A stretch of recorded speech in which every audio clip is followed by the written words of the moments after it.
Good morning, good afternoon, good evening to you, my nail lovers. You're welcome back to my channel, Nail Vibes. The channel, as you always know, that gives you nothing but the very best in nails fashion. And today in this video, there is no exception because I have the best collections of Burgundy acrylic nail designs for you, my gorgeous queens.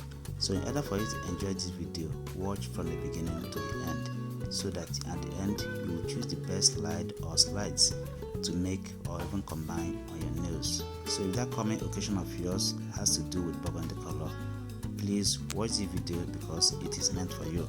As you watch, subscribe to my channel in case you've not, and do not forget to turn on your bell notifications so that as soon as a new video is dropped in this channel, you will be the first to be notified. And kindly support this channel by hitting the like button.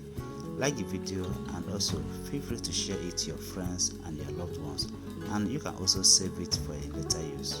Also, I say a very big thank you to my returning viewers who are always watching my videos and also engaging. Trust me, your effort on this channel is never taken for granted. Thank you guys so much.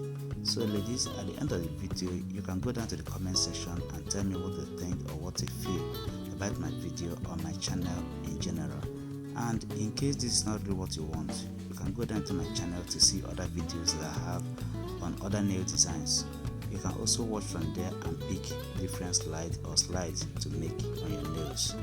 Thank you guys so much, as I'll be looking forward to seeing you again in my next video. Bye for now.